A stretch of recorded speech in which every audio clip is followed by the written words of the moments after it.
Very good morning to all of you. कैसे हैं बच्चे? आई होप आप लोग बहुत अच्छे होंगे और आप लोगों का पढ़ाई बढ़िया चल रहा होगा। तो जैसे कि हम लोग बात कर रहे थे बिजनेस लॉ की, तो बिजनेस लॉ की अगर मैं बात करूं अगर बेटा, तो मैंने ऑलरेडी पूरा सिलेबस, पूरे कंप्लीट सिलेबस मैंने यूट्यूब पे करा रखा है और अपने चैनल पे अपलोड कर रखा है। तो जिन भी बच्चों ने अभी तक नहीं देखा है, और आपको भी पता है आपके एग्जाम बहुत करीब है, तो मैंने सीक्वेंस में बना रखा है, आप उसको पहले वॉच करें। और इसमें मैं इंपॉर्टेंट क्वेश्चंस मैं कराने वाला हूं। मैंने आपसे प्रॉमिस करा था कि मैं आपको ये भी लेकर के आऊँगा, ये सिलसिला भी मैं कराने वाला हूँ।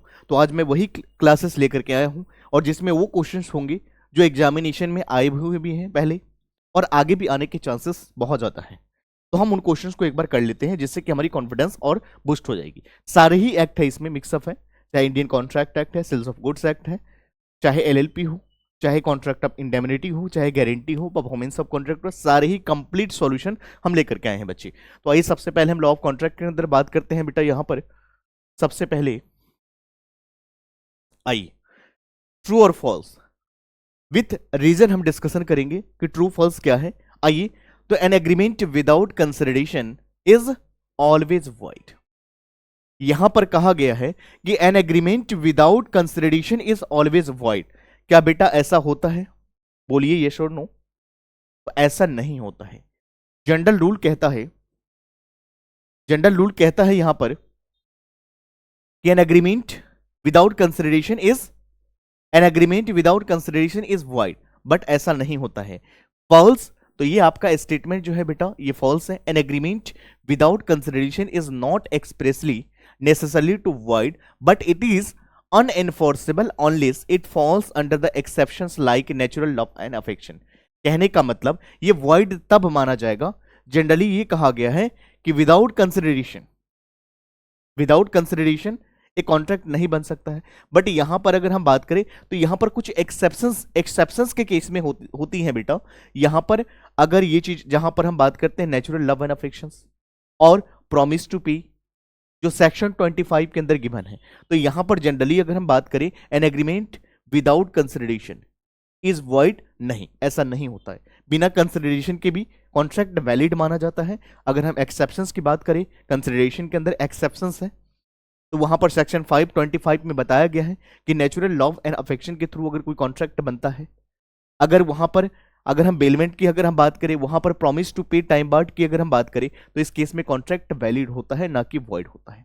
तो यहां पर ये स्टेटमेंट आपका फॉल्स है। An agreement without consideration is always void, always नहीं होता है, तो ये false. An agreement without consideration is not necessarily is void, कोई जरूरत नहीं है कि ये वॉइड होगा, but it is unenforceable unless, कब? इट फॉल्स अंडर, अगर ये एक्सेप्शंस में आता है, कहां पर? नेचुरल लव एंड अफेक्शंस और promise to pay time bar debt, तो इस केस में ये हो सकता है। आया बात समझ में? क्लियर है पॉइंट्स? चलिए हम लोग नेक्स्ट क्वेश्चंस की तरफ आगे बढ़ेंगे। आइए, सेकंड क्वेश्चंस आपके स्क्रीन के सामने है। A contract enter into minor is valid. बेटा जी, अगर कभी भी अगर माइनर के साथ एग्रीमेंट करा जाता है तो ये वॉइड बन जाता है। Agreement with minor is always void, because minor जो होता है उनका एज जो है 18 साल से कम को होती है और कॉन्ट्रेक्चुअल कैपेसिटी नहीं होता है, तो उनके द्वारा अगर कोई कॉन्ट्रैक्ट बनता है तो वॉइड माना जाता है।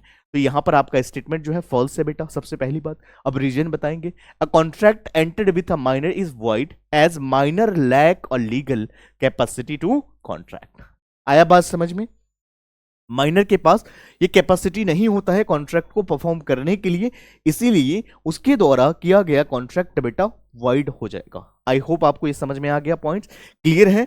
चलिए उसके बाद आगे हम बढ़ेंगे। Coercion and undue influence are identical concept in contract of law. नहीं, ऐसा नहीं होता है। कोर्शन के अंदर बेटा फिजिकल प्रेशर होता है, बट अनड्यू इन्फ्लुएंस के अंदर मेंटल प्रेशर होता है। तो दोनों तो अलग अलग चीजें हैं, तो एक कैसे हो सकता है? तो आइए, ये स्टेटमेंट आपका फॉल्स है। यहां पर coercion involves force of threat of the force, यहां पर धमकी दिया जाता है, यहां पर दबाव दिया जाता है, फिजिकली टॉर्चर किया जाता है। बट अनड्यू इन्फ्लुएंस के अंदर क्या होता है बेटा? इन्वॉल्व्स पावर ऑफ ट्रस्ट और influence in the other parties decision unfairly. यानी अनड्यू इन्फ्लुएंस में क्या होता है बेटा? सामने वाले पार्टी एक पार्टी के ऊपर ट्रस्ट करता है, 100% कॉन्फिडेंस होता है, जहां पर भरोसा होता है वहीं पर धोखा होता है। बात समझ पा रहे हैं? अनड्यू इन्फ्लुएंस के अंदर क्या होता है, जैसे डॉक्टर एग्जाम्पल की बात करूं, डॉक्टर और patient, advocate and client, teacher and student, इन सभी का रिलेशन जो होता है स्ट्रांग होता है। यहां पर अनड्यू इन्फ्लुएंस होने के चांसेस ज्यादा होती है। बट अगर हम बात करें क्वेश्चन में, तो क्वेश्चन में दबाया जाता है, वहां पर फिजिकली टर्चर किया जाता है, वहां पर धमकी दी जाती है, तो ये क्वेश्चन में आ जाता है। तो इसीलिए ये स्टेटमेंट आपका फॉल्स हो गया। आई होप आपको समझ में आ गया होगा। तो चलिए हम लोग आगे बढ़ेंगे। आइए अगला क्वेश्चन आपके स्क्रीन के सामने है। A misrepresentation makes contract voidable. बेटा जी, मिस रिप्रेजेंटेशन के थ्रू मैंने ऑलरेडी आपको बता रहा है, कभी भी बता रखा है, कभी भी coercion, undue influence, coercion, undue influence, fraud और मिस रिप्रेजेंटेशन, इनके थ्रू कोई भी कॉन्ट्रैक्ट बनेगा बेटा, तो voidable at the option of aggrieved party. ये बात का ध्यान रखेंगे आमतौर पे। तो चाहे ये कोर्शन हो, चाहे अनड्यू इन्फ्लुएंस हो, चाहे फ्रॉड हो, चाहे मिस रिप्रेजेंटेशन हो, इन सभी के थ्रू अगर कोई भी कॉन्ट्रैक्ट बनेगा तो voidable at the option of aggrieved party हो जाएगा। इस बात का विशेष तौर पे आप लोग ध्यान रखेंगे। तो ये स्टेटमेंट आपका बिल्कुल 100% करेक्ट है। ये कहता है कि contract enter into due to misrepresentation is voidable at the option of parties mislead, जिसके साथ गलत हुआ है, जिसके साथ अन्याय हुआ है, it was based on the false information. I hope आपको ये समझ में आ गया होगा। चलिए अगला प्रश्न आपके सामने है स्क्रीन पे। The performance of an obligation under a contract can be delegated. आइए बेटा, ये बिल्कुल 100% ट्रू है। कह रहा है कि the performance of obligation under a contract can be delegated. तो बेटा जी 100% ट्रू है। इन मोस्ट केसेस, बहुत ज्यादा केसेस में क्या होता है, performance can be delegated except where personal skills और ट्रस्ट इन इन्वॉल्व। बेटा जी सिर्फ और सिर्फ देखिए, जनरली क्या होता है, जनरली अगर हम बात करें, मोस्ट ऑफ द केसेस में क्या होता है कि यहां पर कॉन्ट्रैक्ट परफॉर्मेंस को ट्रांसफर कर दिया जाता है। बट कुछ पर्सनल नेचर के कॉन्ट्रैक्ट होती है बेटा, जो पर्सनल नेचर के जो कला होता है, एक्टिविटीज होता है, जैसे मैं जो पढ़ा सकता हूं कोई और नहीं पढ़ा सकता है, या कोई और पढ़ा सकता है वो हम नहीं पढ़ा सकते हैं। तो we are different from each other, हम लोग अलग है एक दूसरे से। तो पर्सनल नेचर के स्किल्स जो होता है, क्या सलमान खान जी अगर डांस करेंगे वो और कोई और व्यक्ति डांस करे, तो क्या दोनों सेम होगा? नहीं होगा। तो सबका अपना अपना कला होता है। तो अगर पर्सनल नेचर के अगर यहां पर चीजें अगर इन्वॉल्व होती है बेटा, स्किल्स, ट्रस्ट, कॉन्फिडेंस, तो यहां पे अगर हम बात करें तो यहां पर आपका जो है कॉन्ट्रैक्ट, इस चीज को आप ट्रांसफर नहीं कर सकते हो। आई बात समझ में? But most of the cases में हो सकता है, बट एक्सेप्ट का ध्यान रखेंगे, पर्सनल नेचर के कॉन्ट्रैक्ट है उसको आप ट्रांसफर या डेलीगेटेड नहीं कर सकते हो। चलिए बेटा आगे हम लोग बात करेंगे। आइए उसके बाद हम लोग बात करते हैं, अगला प्रश्न आपके सामने है। यहां पर explain the concept of free consent. How does coercions affect the validity of a contract. यानी सबसे पहले यहां पर यह बताना है कि फ्री कंसेंट का मतलब क्या होता है और कैसे करके क्वेश्चन अफेक्ट करता है कि वैलिडिटी ऑफ कॉन्ट्रैक्ट को किस तरह से प्रभावित करता है, उसके बारे में जानेंगे। तो आइए सबसे पहले फ्री कंसेंट का मतलब क्या होता है। देखो, फ्री कंसेंट दो शब्दों से मिलकर के बना है, फ्री प्लस कंसेंट। सबसे पहली बात तो कंसेंट का मतलब समझते हैं। कंसेंट का मतलब सहमति होता है। यहां पर सहमति क्या होना चाहिए? Consent, same thing in same sense.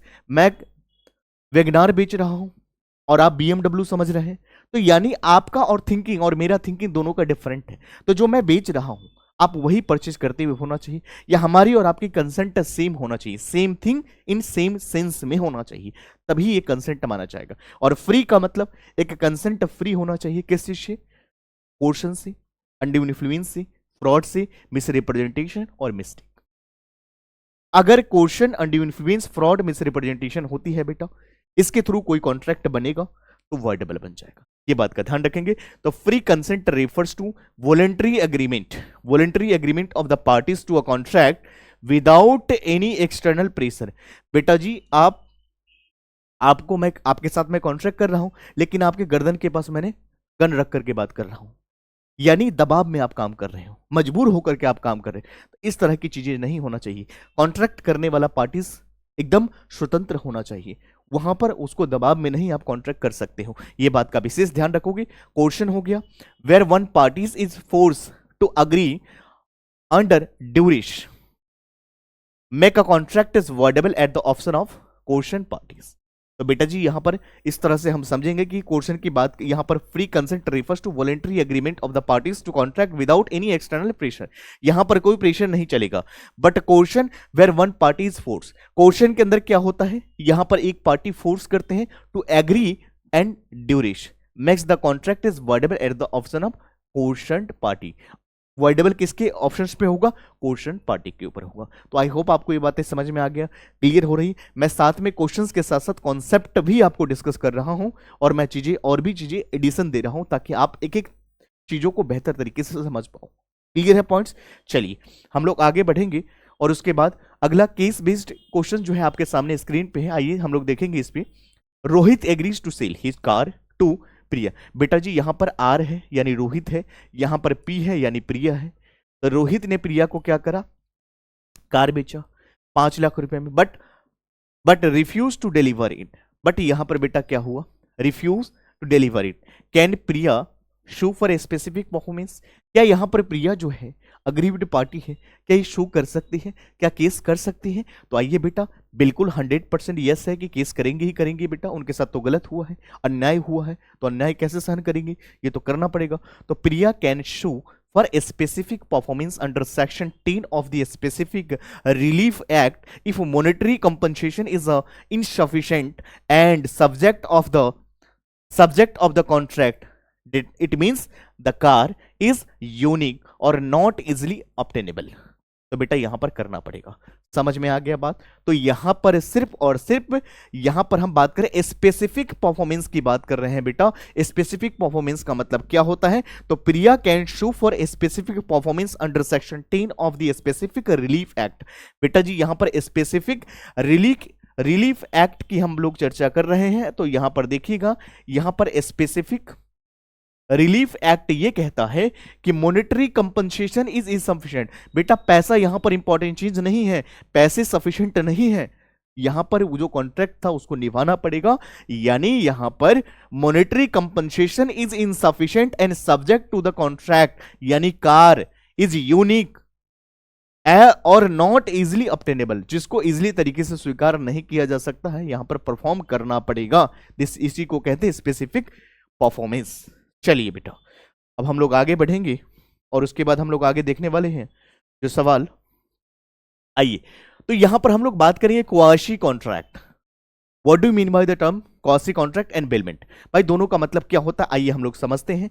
तो यहां पर हम लोग इसमें स्पेशल कॉन्ट्रैक्ट के अंदर हम चैप्टर नंबर 2 हम डिस्कशन करने वाले हैं। यहां पर chapter number 2 special quasi contract and bailment के बारे में। तो contract involving illegal considerations is are enforceable. बेटा जी ऐसा कभी नहीं होता है कि अगर अग्रीमेंट या कॉन्ट्रैक्ट का टर्म्स अगर इलीगल हो तो ये वैलिड माना जाएगा, ऐसा नहीं होगा, एनफोर्सेबल नहीं होगा, यानी ये स्टेटमेंट फॉल्स है। यहां पर contract with illegal consideration are not enforceable, ध्यान रखेंगे यहां पे ये एनफोर्सेबल नहीं होगा। अगर कोई भी कॉन्ट्रैक्ट अगर इलीगल एक्टिविटीज के इलीगल नेचर के हैं तो वो एनफोर्सेबल नहीं होगा, as they violated public policy. ये क्या कर रहे हैं, पब्लिक पॉलिसी के अगेंस्ट जा रहे हैं, लॉ के खिलाफ जा रहे हैं। जो चीज लॉ के अंदर मना किया गया है उसके उस तरह के एक्टिविटीज किया जा रहा है, तो इसलिए ऐसा नहीं होगा। चलिए बेटा अगला बी नंबर का सवाल आपके सामने है। What is the quasi contract, क्या समझते हो क्वासी कॉन्ट्रैक्ट का मतलब क्या होता है। Discuss any 2 types of examples, 2 types with example। आइए बेटा, a quasi contract is a legal obligation imposed by the law, it is created by the law।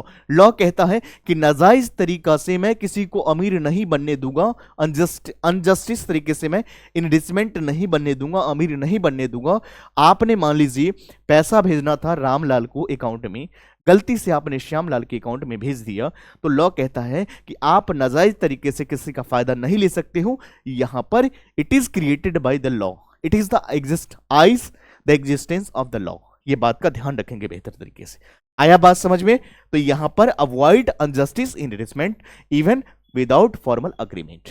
चलिए हम लोग आगे बढ़ते हैं और अगला सवाल हमारे सामने है। आइए एग्जाम्पल नंबर 1 कहता अ person receiving goods by mistake. आइए एग्जाम्पल के थ्रू आप चीजों को समझ पाएंगे। आइए हम इसके एग्जाम्पल के through, a person receiving the goods by the mistake and having to pay for them, section 72 कहता है कि अगर गलती से किसी का सामान आपके पास रह गया है तो वापस करना पड़ेगा। ये मैं नहीं कह रहा हूं, ये सेक्शन 72 कहता है। चलिए सेकेंड एग्जाम्पल आपके स्क्रीन के सामने है, a person who has paid money for another benefit. Section 69 कहता है कि अगर एक व्यक्ति दूसरे व्यक्ति को यहां पर मनी पे कर रहे हैं तो यहां पर क्या करते हैं, उसकी रिकवरी कर सकते हैं, उसका बेनिफिट आप नहीं ले सकते हैं। चलिए आगे हम लोग बात करेंगे। A bailee refuses to return the goods claiming payment under the contract. What the rights does the bailies have? यानी a bailee refuses to returns a bailee refuses to return the goods claiming payment under a contract. What rights does the have bailey have? यहां पर बेली के पास क्या rights है बेटा? तो bailee has the right to retain, bailee के पास ये अधिकार है कि उस गुड्स को रिटेन कर सके अंटिल पेमेंट, जब तक उनको ये पेमेंट नहीं मिल जाता है तब तक उस गुड्स को होल्ड करके रख सकते हैं। ये अधिकार उनको लॉ मेकर ने दिया है। मेड फॉर सर्विसेज और expenses incurred the course of the bailment, ये काम वो कर सकते हैं, गुड्स को रिटेन करके रख सकते हैं, होल्ड करके रख सकते हैं जब तक कि उनका पेमेंट उनको ना मिल जाए। तो इस बात का विशेष ध्यान रखेंगे बच्चे। चलिए अगला प्रश्न आपके सामने है, frustrations of a contract excuses performance. आइए बेटा यहां पर क्या ये स्टेटमेंट सही है? बिल्कुल ट्रू है। आइए, frustration of a contract occurs when the unforeseen events make performance impossible, जहां पर कॉन्ट्रैक्ट का निभाना इम्पॉसिबल हो जाता है। Such as change in law, ये लॉ में चेंज आ जाती है, या such as change in law and excuses both parties from their obligation, या दोनों पार्टी यहां से क्या करते हैं, एक्सक्यूज कर जाते हैं। तो इस कंडीशन में यहां पर क्या हो जाता है, तो यहां पर frustration of a contract executive performance, तो ये ट्रू है, 100% राइट है कि अगर ऐसा होता है कॉन्ट्रैक्ट इम्पॉसिबल होता है, या पार्टीज खुद से अगर मान लीजिए एग्जीक्यूट करते हैं दोनों पार्टी मिलकर के, तो यहां पर कॉन्ट्रैक्ट पॉसिबल होता है, परफॉर्मेंस कर सकते हैं। चलिए, delegation of performance is prohibited under the specified. आइए हम यहां पर देखते हैं, बिल्कुल ये स्टेटमेंट ट्रू है बेटा। Performance can be delegated unless the contract specify otherwise, specially if person, मैंने जस्ट अभी बताया है बेटा कि अगर कॉन्ट्रैक्ट पर्सनल नेचर की है, पर्सनल स्किल्स की है, तो उसको आप ट्रांसफर नहीं करोगे। अगर इसके अलावा कुछ और है तो आप उसको 100% ट्रांसफर कर सकते हो। आई होप आपको समझ में आ गया होगा। चलिए अगला प्रश्न आपके सामने है, हम लोग देखेंगे कि explain the concept of continuing guarantee under Indian contract act. बेटा कंटिन्यूइंग गारंटी का मतलब क्या होता है, उसको हम लोग देखेंगे। A continuing guarantee covers a series of transaction. बेटा कंटिन्यूइंग गारंटी वो होता है जहां पर बहुत सारे सीरीज ऑफ ट्रांजेक्शन होती है, such as a loan agreement with the periodic payment. बेटा लोन के लिए अगर मान लीजिए 5 साल के लिए आपने लिया, तो 5 साल का पीरियड जो होता है ये कंटिन्यूस एक सीरीज ऑफ ट्रांजैक्शन होता है, उसके दौरान आपको पे करना होता है। आई होप आपको समझ में आ गया होगा। चलिए अगला प्रश्न की हम लोग बात करेंगे। बेटा जी यहां पर सेल्स ऑफ गुड्स एक्ट 1932 की हम लोग डिस्कशन करने वाले हैं। आइए हम लोग यहां पर बात करेंगे सेल्स ऑफ गुड्स एक्ट 1930। चलिए सबसे पहले हम लोग बात करते हैं गुड्स एंड ओनरशिप में क्या डिफरेंस है। तो चलिए सबसे पहले हम लोग देखेंगे, सबसे पहला प्रश्न आपके सामने है, the term goods as per the sales of goods act 1930, goods refers to movable property. Goods वो होता है जिसको मूव कर सकते हो, लैंड को उठा करके एक जगह से दूसरी जगह नहीं ले जा सकते हो, यानी यहां पर इमूवेबल प्रॉपर्टीज की बात नहीं किया जाएगा, यहां पर मूवेबल प्रॉपर्टीज की बात करा जाएगा, excluding extendable claims and money, and this includes both tangible और intangible item। बेटा this is called goods। आया बात समझ में, क्लियर है, पॉइंट्स समझ में आ गया। और ओनरशिप की बात करें अगर बेटा यहां पे, तो लॉ के अंदर प्रॉपर्टीज की बात करी जाती है, ओनरशिप की बात करी जाती है कि गुड्स ट्रांसफर हुआ है तो ओनरशिप किसका है, रिस्क की बात करी जाती है। चलिए उसके बाद discuss the right of lien available of unpaid seller. क्या मतलब होता है, the unpaid seller has a right to retain the position of goods. बिल्कुल सही बात है कि जब तक उनको पेमेंट नहीं मिल जाती है, गुड्स को रोक करके रख सकता है, रिटेन कर सकता है, ये लॉ मेकर ने उनको अधिकार दिया है। और even if they have sold for another party, उसको बेचने का भी हक है। कब तक वेट करेगा, नहीं आएगा तो बेचेगा ना, पैसा तो उसको निकालना है।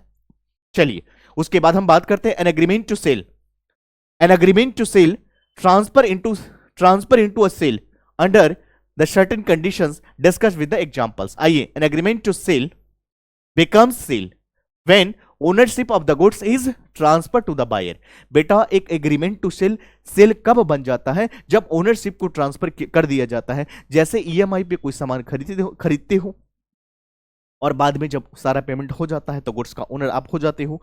आइए, for instant, if a car is agree to sold but the payment is made, the agreement becomes a sale. तो यहां पर अग्रीमेंट क्या बन जाएगा बेटा? सेल बन जाएगा। आया बात समझ में? क्लियर है पॉइंट्स? चलिए हम लोग आगे बढ़ेंगे, उसके बाद हम लोग बात करने वाले हैं जो प्रश्न है हमारे सामने, एक बार देखेंगे बच्चे। आइए, Why is it necessary to determine when a ownership passes in a contract of sale? बिल्कुल सही बात है, बहुत अच्छा सवाल है आपके सामने। तो ownership transfer determines the risk. बेटा रिस्क तभी ट्रांसफर होंगे ना जब जिनका ओनरशिप होगा, रिस्क उन्हीं का होता है, ये बात का ध्यान रखेंगे। And responsibility for the goods if the ownership passes to the buyer assume the risk. बेटा जी अगर ओनरशिप अगर ट्रांसफर हो चुका है तो यहां पर ये मान करके यहां पर ये एज्यूम किया जाता है कि रिस्क भी ट्रांसफर हो चुकी है। आइए अगला प्रश्न आपके सामने, explain the rights of resale available to unpaid seller. क्या मतलब होता है? Explain the right of resale available to unpaid seller if the buyer default. अगर यहां पर बायर डिफॉल्ट करता है, the unpaid seller has right to resell the goods after giving reasonable notice to the buyer।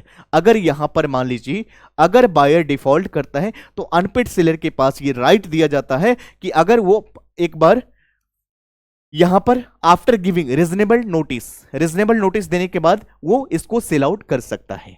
समझ में आ गया? चलिए उसके बाद गुड्स आर डैमेजेस। गुड्स अगर डैमेज हो रहा है during transit, who bear the loss? Ownership has pass to the buyer. बेटा ओनरशिप अगर ट्रांसफर हो जाती है तो ओनरशिप ट्रांसफर होने के बाद जिसका ओनरशिप होता है उसी का रिस्क होता है, ये बात का विशेष ध्यान रखेंगे। If ownership has pass to the buyer, buyer bears the loss even the if the goods were damages in transit. चाहे डैमेज हो जाए, चाहे नुकसान हो जाए, चाहे कुछ भी हो जाए, जिसको ओनरशिप ट्रांसफर कर दिया गया है रिस्क वही बियर करेंगे। इस बात का विशेष तौर पे आपको ध्यान रखना है। चलिए अगला एक्ट हमारे सामने है, LLP act 2008 limited liability partnership act की बात करेंगे बेटा। चलिए एलएलपी का स्ट्रक्चर की हम बात करते हैं। Who is the designated partners in a LLP, explain their responsibility. बेटा जी एग्जामिनेशन में यहां से सवाल आते हैं तो विशेष तौर पे ध्यान रखेंगे, और ये सारे क्वेश्चंस वो क्वेश्चंस जो एग्जाम में आए हुए भी हैं और आने की संभावनाएं भी है और आएंगे भी, तो प्लीज इसको अच्छे से करेंगे। जिन बच्चे का कमेंट था कि सर कैसे एग्जाम में करना है, तो बेटा ये जो हम करा रहे हैं ये सफिशिएंट रहेगा और अच्छे से इसको पढ़ाई करना है। चलिए हम बात करते हैं who is a designated partner. LLP में डेजिग्नेटेड पार्टनर कौन होता है? अ designated partner is a partner responsible for compliances with the legal obligation under the LLP act 2008, यहां पर including filing annual returns and maintaining financial records and ensuring legal compliances. हम इसको क्या बोलते हैं बेटा? Designated partners. The designated partner वो partner होता है बेटा जो रिस्पॉन्सिबल होता है compliances with the legal obligation under the act, including annual return and maintaining financial records and ensuring legal compliances. वो क्या कहलाते हैं बेटा? Designated partners. चलिए आगे बढ़ेंगे, हम लोग बात करते हैं outline the procedures for converting. यहां पर outline the procedure for converting partnership form into LLP. बेटा जी यहां पर एक एलएलपी, यहां पर हम अगर बात करें तो पार्टनरशिप फॉर्म से हमें एलएलपी पे करना है तो क्या क्या चीजें हमें ध्यान रखना पड़ेगा? तो conversion process involve approval from the partners. बेटा जी पार्टनर से अप्रूवल लेनी पड़ेगी, उसके बाद अप्लीकेशन टू द रजिस्ट्रार को अप्लीकेशन सबमिट करना पड़ेगा, and submission of necessary documents like partnership agreement and LLP agreement, ये लेकर के जाएंगे, डॉक्यूमेंट सबमिट करेंगे, उसके बाद आप इसको कन्वर्ट करा सकते हैं। लेकिन सबसे फर्स्ट अप्रूवल लेना पड़ेगा आपको पार्टनर से, ये काम पहला करना पड़ेगा। समझ में आ गया? चलिए अगला प्रश्न आपके स्क्रीन के सामने है, हम लोग उस पर बात करेंगे। Discuss the taxation framework for एलएलपीज in India। आइए, LLPs are taxes similarly to the companies but are the exempt from the dividend distribution tax. They are taxed on profits and partners income is subject to the tax based on their shares। तो समझ में आ गया? तो LLP tax similar होता है किसके? Companies, but exempt from the dividend distribution tax. ये dividend distribution tax से क्या होता है? एग्जेम्प्ट होता है। They are tax on profit. ये टैक्स कहां पर लगाते हैं? प्रॉफिट के ऊपर लगाया जाता है। एंड पार्टनर्स इनकम, उसके ऊपर लगाया जाता है। तो इस तरह से इसको करना है, समझ में आ गया। चलिए हम लोग आगे बात करते हैं। LLP combines the benefits of companies and partnership form discuss. बहुत ही इंपॉर्टेंट क्वेश्चन है, एग्जामिनेशन में आया भी है।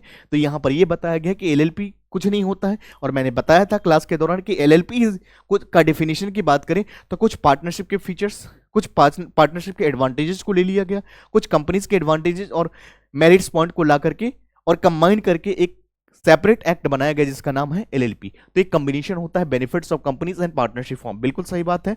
LLP combine the flexibility of partnership with the limited liabilities of a companies, ensure personal assets protection while the maintaining operational flexibility. I hope आपको समझ में आ गया होगा। चलिए अगला प्रश्न आपके सामने है, how are auditors appointed and in an LLP. तो कैसे एक ऑडिटर अपॉइंट कर सकता है एलएलपी को? तो ऑडिटर्स आर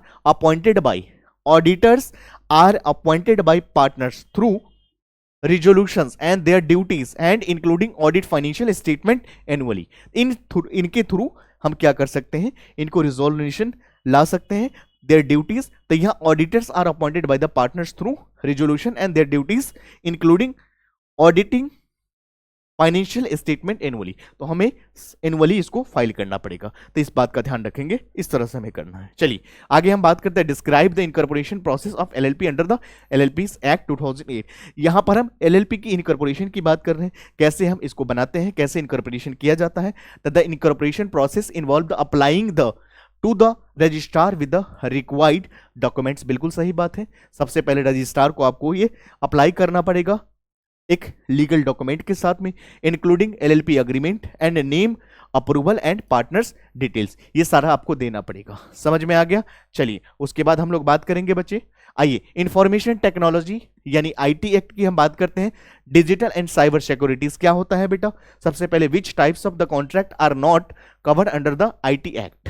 आइए, कॉन्ट्रैक्ट्स इन्वॉल्विंग इलीगल यानी इलीगल नेचर के agreement, immoral activities such as a fraud or cyber crimes are not covered under the IT Act। यानी IT एक्ट के अंदर कौन सी चीजें कवर करी नहीं जाती है, यानी इलीगल, इमोरल और फ्रॉड और साइबर क्राइम जैसे एक्टिविटीज को कहां पर साइबर सिक्योरिटीज में इन्वॉल्व नहीं किया जाता है। आई होप आपको समझ में आ गया होगा। चलिए हम लोग आगे बात करेंगे, difference between the digital signatures and electronic signature. दोनों में क्या डिफरेंस है? Digital signature use encryptions and are verified by the certifying authority, while electronic signature are the broader categories that can be include any form of electronic consent। तो यहां पर electronic consent आपको लेना पड़ेगा यहां पे। चलिए उसके बाद अगला प्रश्न है, who is a cyber subscriber, who is a subscriber under the IT act and what are the their duties। A subscriber is a person who holds a digital certificate and uses it secure communication। Their duties include the ensuring the authenticity and confidently their electronic transaction। तो यहां पर एक subscriber is a person who holds the digital certificate, जो क्या कर सकता है? Hold कर सकता है डिजिटल सर्टिफिकेट और यूज कर सकता है secure communication. Their duties include ensuring the authenticity and confidently their electronic transaction. तो यहां पर इलेक्ट्रॉनिक ट्रांजेक्शन जो है ऑथेंटिकेटिंग के साथ किया जाता है। चलिए आगे हम बात करेंगे। चलिए बेटा, discuss the power of certifying authorities under the IT act. तो certifying authorities issue digital certificates verifying the identity of the subscriber and ensure the secure communication under the act. तो यहां पर क्या होता है, अगर पावर की बात करें किसकी बेटा, तो यहां सर्टिफाइंग सर्टिफिकेट की। तो certifying authorities issued digital certificate, तो यहां पर डिजिटल सर्टिफिकेट को इशू किया जाता है।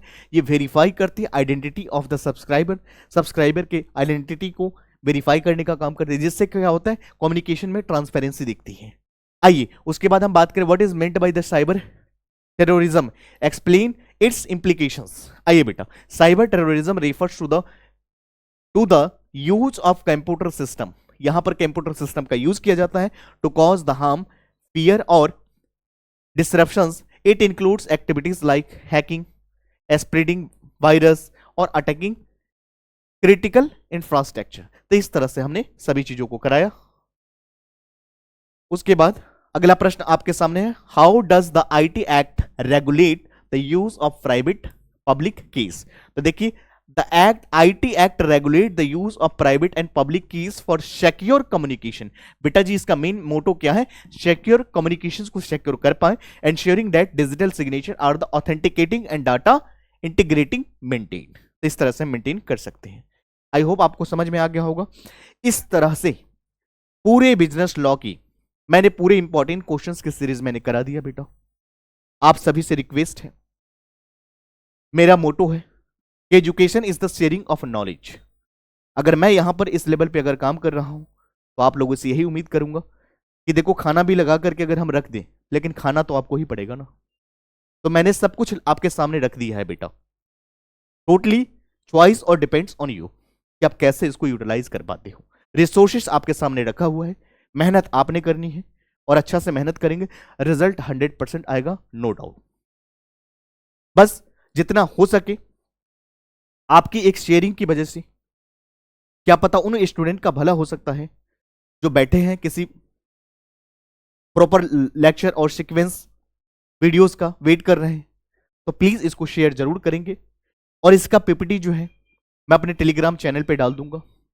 आप टेलीग्राम चैनल पे जाकर के वहां से एक्सेस कर सकते हैं। नोट्स के लिए, प्रॉपर नोट्स के लिए, मेरे साथ इंटरेक्ट रखने के लिए या मेरे साथ कम्युनिकेट करने के लिए आप मेरे टेलीग्राम चैनल को ज्वाइन कर सकते हैं। वहां से कोई भी प्रॉपर नोट्स होगा, कोई भी अगर आपको नोट्स वगैरह चाहिए तो प्रॉपर वहां से मिल जाएगा।